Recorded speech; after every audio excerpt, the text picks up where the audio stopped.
Hey, what's up, IC Nation? Matt Topper here. During the last few weeks getting up to the event, here with a couple of my friends, Josh and Shaun. And today, I want to talk about the Speaker Mentor Program. We were just saying before the show, we didn't come up with a clever, catchy name for this. We really should have. Should have used AI to come up with something a little more engaging than that. But the name is descriptive. It talks about what we're trying to do here. And what we're trying to do is get new voices into the IT Nation events and get stage time and get speaking experience, and do it in a way that it's not just, hey, good luck, guys, you're on the stage. Give some guidance and mentorship to that. So as we get going, let's start doing quick intros. Shaun, you want to go first? Just talk about you and your background. Sure, yeah. I'm Shaun Miller from Certified CIO. I've been in the MSP space for around 20 years at this point. I've helped start a local nonprofit in the area called Home 252, basically committed to supporting the next generation of cybersecurity professionals.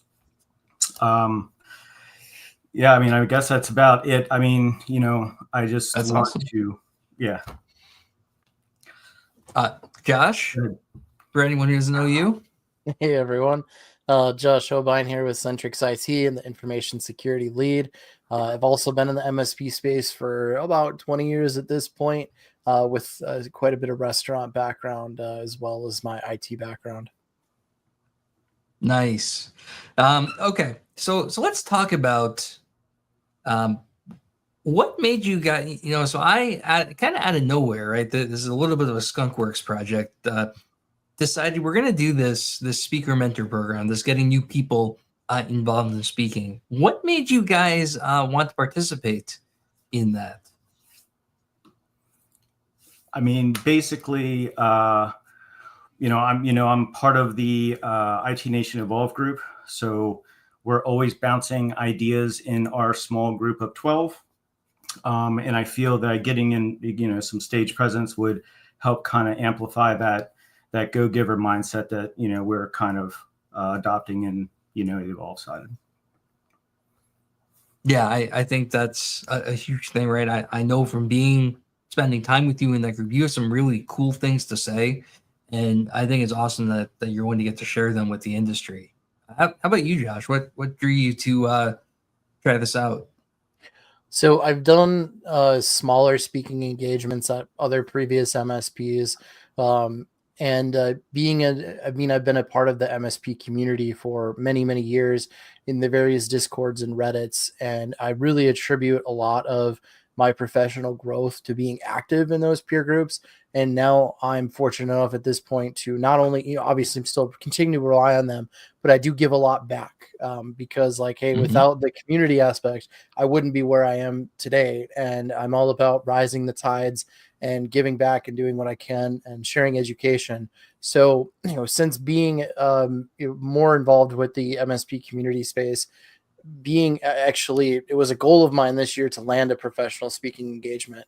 And having done smaller ones, they're a little different. And I didn't really know kind of the ins and outs of how you go about landing an engagement in the larger MSP conferences and kind of what goes into it. So when I saw this pop up, I'm like, this is the exact thing that I need and that I've been looking for, and really excited to have the opportunity to do it. Will your cat be going on stage with you? My cat will not be going on stage. This cat does not leave this office very often. So I mean, we're so used to seeing the cat walking around in your shots. I feel like that's part of the Josh experience by now.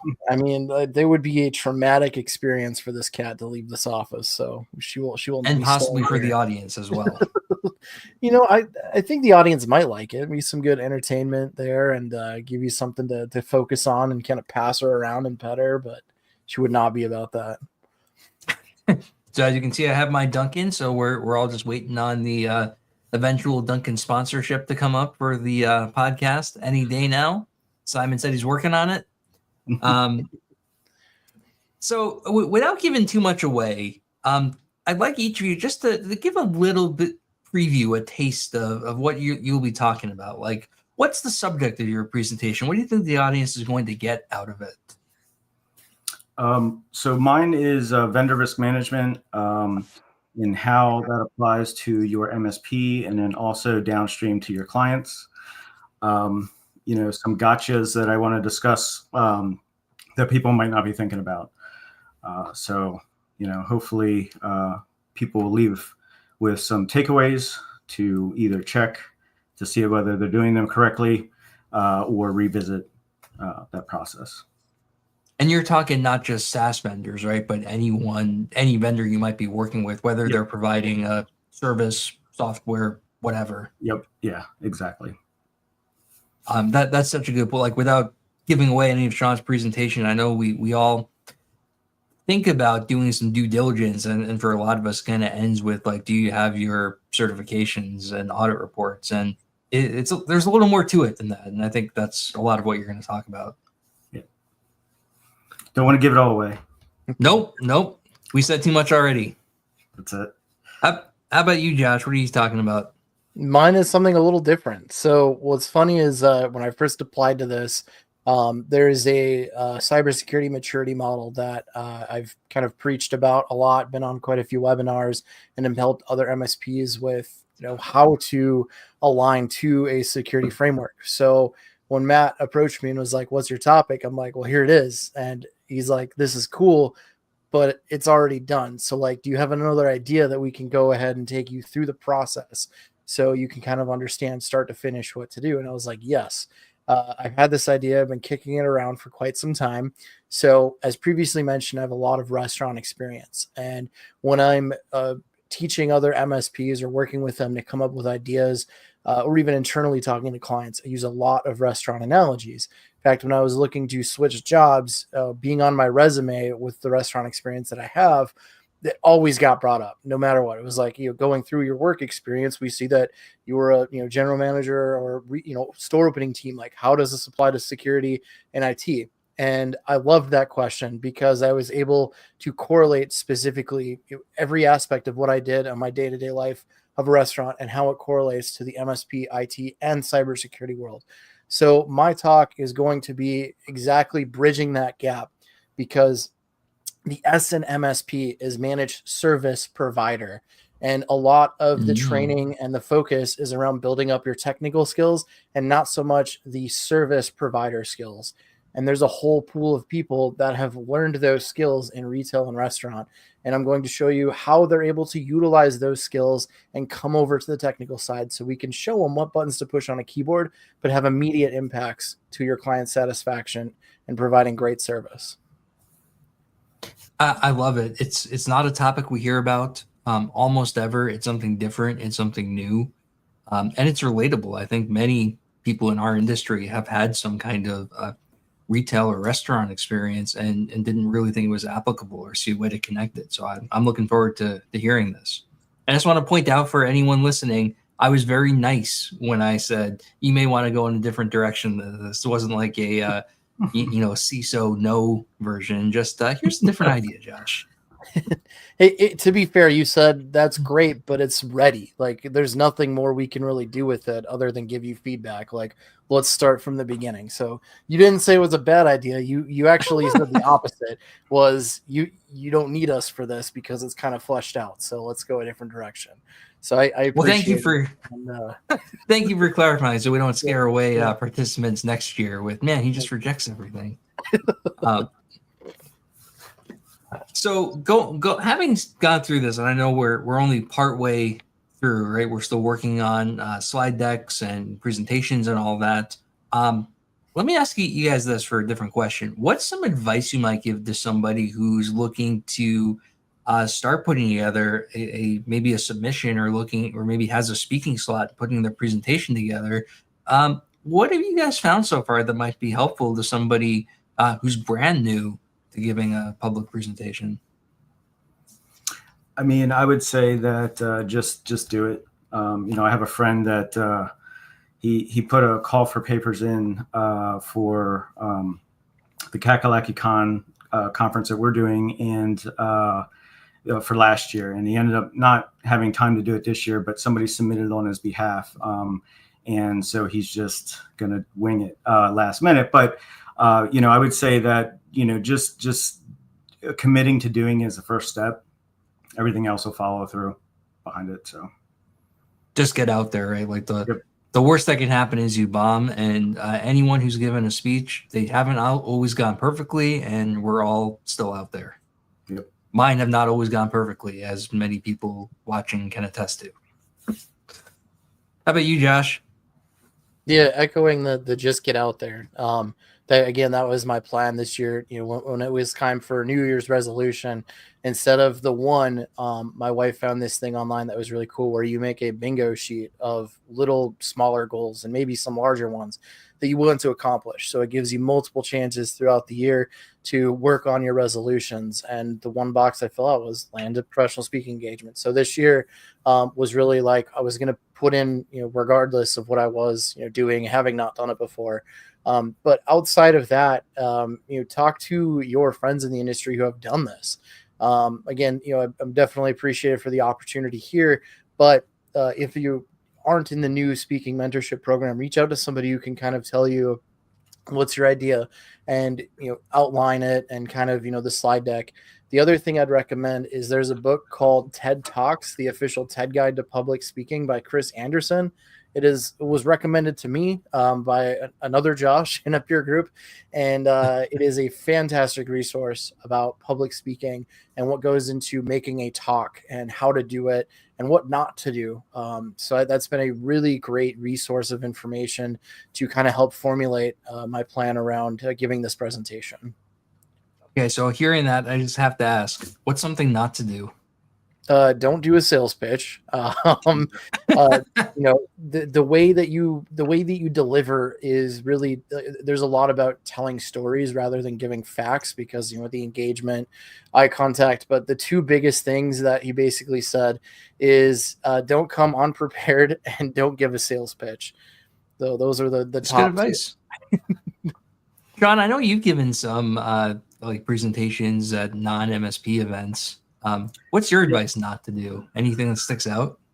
I mean, just make sure that when the time comes for questions, you can answer them, right? Like, you know, it's one of the things you want to have well researched. You know, that way if anything comes up, it's, you know, not going to be news to you. Okay, I think this is perfect. I'm going to highlight that for a second, because I think that is one of the biggest keys to giving a successful presentation. If you're confident in the subject matter yourself, you can almost just wing it, right? Like, you know, think about standing in front of your friends. If there's a topic that you could talk about for, you know, 20, 30 minutes, no problem. That's the kind of confidence that makes your presentation go off smoothly. If you're starting from, I'm not an SME in this and I have to do a lot of research, you have to do a lot of research to be able to because people are going to ask you questions, right? You'll be asked hard edge cases too, not just like the basics. Awesome point. Okay, so we're going to start to wrap this up. I'm going to ask you one or two more things. Anything, or what are you looking forward to at the show, aside from that everyone should come check out your presentations? Anything that you're looking to get out of it? Any sessions that you saw on the agenda that look good, or just you know, general networking? Anyone you want to meet? Well, you know, where my heart is in the compliance side of things. So I know that there's some compliance ones that I already have bookmarked. So that's where I'll be. Awesome. Yeah, a lot of GRC stuff there. The whole GRC track, actually, which is awesome. Josh, anything you're looking forward to? Are you looking forward to the Malort display? I usually do a yearly Malort tasting, and you know, maybe it'll be twice this year. We'll see.